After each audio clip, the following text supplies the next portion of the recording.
देखो क्रिकेट में ना विकेट्स होती हैं। मैं उन विकेट्स की बात कर रहा हूँ जो कि तुम एक्चुअली ग्राउंड में गाड़ सकते हो। अब होता क्या है उन विकेट्स को गाड़ने के लिए या तो तुम ईंट का इस्तेमाल कर सकते हो या फिर तुम्हारे पास है तुम्हारा अपना बैट जो इतना परफेक्ट स्ट्रक्चर है एंड बहुत ही प्यारा है। बट तुम क्या करते हो, बैट को ना पीछे से हत्ती जो होती है उससे विकेट गाड़ने की जगह बैट की साइड्स कोनों में से विकेट गाड़ने लगते हो।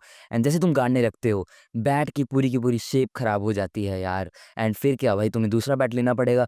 क्यों? क्योंकि अगर उस बैट से खेलोगे तो काफी बेकार शॉट्स लगेंगे, बॉल इधर की उधर जाएगी। इसी तरह से आता है तुम्हारा मुंह। तुम अपने मुंह को कुछ ऐसी गलतियां कर रहे हो जो कि मैं वीडियो में बताने वाला हूँ, उससे डिस्ट्रॉय कर रहे हो, अपने मुंह को टेढ़ा कर रहे हो बेसिकली। एंड देखो रिसर्चेस में पता लगा है टेढ़े मुंह को बिल्कुल भी लड़कियां एक्सेप्ट नहीं करती हैं। उनकी जेनेटिक में जो माइंड है ऐसी इन्फॉर्मेशन आ जाती है कि ये लड़का ठीक नहीं है। एंड जीन्स बिल्कुल एक्सेप्ट नहीं करते हैं उसको। एंड बैट तो तुम एक्सचेंज कर लोगे बट फेस का तुम कुछ नहीं कर सकते। तो मेक श्योर इन गलतियों को मत करना गलती से भी। अब बहुत सारे बंदे क्या करते हैं, देखो खाना खाते हैं ना, एक ही साइड से लगे रहेंगे, चबाते रहेंगे। उससे क्या होगा, मसल्स होते हैं, मैसेटर मसल्स बोलते हैं उनको। एक साइड से अगर तुम चबाए जा रहे हो, अगर यहाँ का जो मसल है ज़्यादा बड़ा हो जाएगा, यहाँ का छोटा रह जाएगा, जिससे ये वाली साइड बड़ी दिखेगी, ये वाली कम। तो ऐसे भी तुम्हें एसिडिटी हो सकती है। तो मेक श्योर तुम खाना खाते हो ऐसे कर लो, एक ग्राही यहाँ से खाओ, एक ग्राही यहाँ से खाओ। इक्वल इक्वल रखो दोनों साइड से, ताकि दोनों के मसल इक्वल ही रहें। तुम अजीब ना दिखो, ठीक है? एक साइड से बिल्कुल बड़ा दिखने लग जाएगा, बहुत अजीब लगोगे। आई एम डैम श्योर तुम जैसे भी सोते होगे या तो बिल्कुल ही मुंह पीछे का करके सोते होगे या साइड स्लीप कर रहे होगे।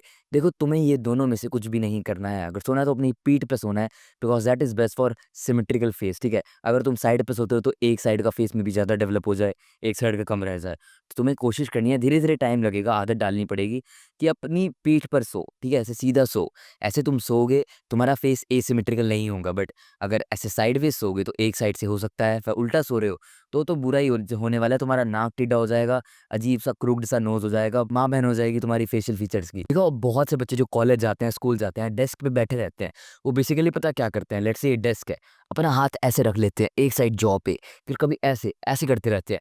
अगर तुम ऐसे करते हो तो होगा क्या, तुम अगर एक ही हाथ लंबे टाइम तक यहाँ पे रख रहे हो तो यहाँ पे प्रेशर पड़ेगा एंड यहाँ पे प्रेशर पड़ रहा है, यहाँ पे नहीं पड़ रहा है। तो क्या हो जाएगी, दोबारा एसिमेट्री हो जाएगी। तो अगर तुम अपने हाथ रखते हो ना जॉ पे, इसे रखना अभी कभी बंद कर दो। कोई ऐसे रखता है, कोई ऐसे, बिल्कुल भी मत करो, ठीक है? हाथ कम ही लगाया करो भाई मुंह पे, वैसे पिंपल वगैरह भी हो जाएंगे, ठीक है? गंदे हाथ लगाओगे तो। अभी मैंने लगा दिया, खैर तुम्हें बताने के लिए। बट कोई बात नहीं, तुम्हें नहीं लगाना है हाथ, बिल्कुल कम लगाना है। अपने फेस पे जितना कम हो सकता है एंड क्लीन हैंड्स लगाया करो। एंड अगर ऐसे प्रेशर दे के बैठे हो फिर तो एसिमेट्री होनी होनी है। लंबे टाइम के लिए ऐसे रखा हुआ है, ऐसे मत करना। इसको दूर रखा करो, ऐसे कंफर्टेबली बैठा करो, ठीक है? हाथ नहीं लेके जाना है जॉब पे। School going, college going and जो भी बंदा डेस्क पे बैठता है, प्लीज इस चीज का ध्यान रखना। नेक्स्ट जो चीज आती है वो है बैड पोस्चर। अगर तुम्हारा पोस्चर ऐसे रहता है तो देखो ध्यान से देखना मेरे को। अब मेरा पोस्चर ऐसे है, मेरी पीठ और ये जो चिन है, ठीक है, ये कनेक्टेड है, पूरा स्पाइन ही कनेक्टेड है ऑफ कोर्स लॉजिकली। तो ये भी हल्का सा यहाँ पे भी चेंज आ रहा है, ठीक है? अगर मेरी से पीठ भी ऐसे रहेगी तो फेस में भी चेंज आएगा कुछ ना कुछ। नहीं तो कंप्लीटली अगर मेरी पीठ ऐसे रहेगी तो भी मेरे फेस में चेंज आएगा। चिन का भी पोस्चर सही रहना चाहिए। तो अगर तुम्हारा ये ऐसे रहता है, लेट मी टेल यू तुम्हारे साथ होगा क्या। फर्स्ट ऑफ ऑल, या तो तुम ऐसे रहोगे या ऐसे रहोगे या ऐसे रहोगे, ठीक है? ऐसा होता है बैड पोस्चर कुछ, कईयों का ऐसे होता है, वो ऐसे हो जाता है शोल्डर्स, फोन देखते रहते हैं एक हाथ से, तो मे भी उसकी वजह से हो जाता है। अब अगर तुम्हारा पोस्चर ऐसे है तो इनडायरेक्टली यहाँ पे इम्पैक्ट पड़ रहा है। अब होगा क्या है, तो तुम्हारी चिन ऐसे हो जाएगी, रिसेस हो जाएगी, ठीक है? या तो आगे को नहीं बढ़ पाएगी, एक ही जगह पे रह जाएगी।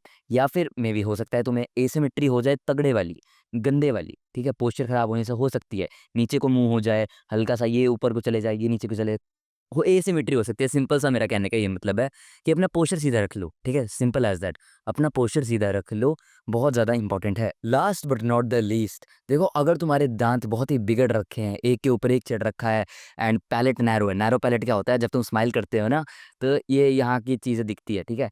ये यहाँ का गैप दिखता है स्माइल का, तो वो नहीं दिखना चाहिए। अगर दिख रहा है तो तुम्हारा पैलेट जो है छोटा है, तो उसको तुम या तो इंक्रीज़ करवा सकते हो।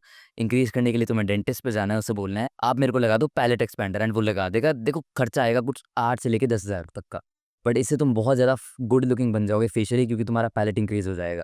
लेट्स से ये हो जाता है। अब अगर तुम्हारे दांत भी एक के ऊपर एक चढ़े हैं तो मेक श्योर लगवा लो, दांत एक लाइन करवा लो, क्योंकि इससे तुम्हारी च्युइंग बिगड़ती है। एंड पहले पॉइंट, अगर च्युइंग बिगड़ेगी तो एसिमेट्री होगी ही होगी। तो मेक श्योर आप इसको भी फिक्स कर लो। बाकी ये चीज़ें बिल्कुल भी गलती से मत करना। So with said, keep living up.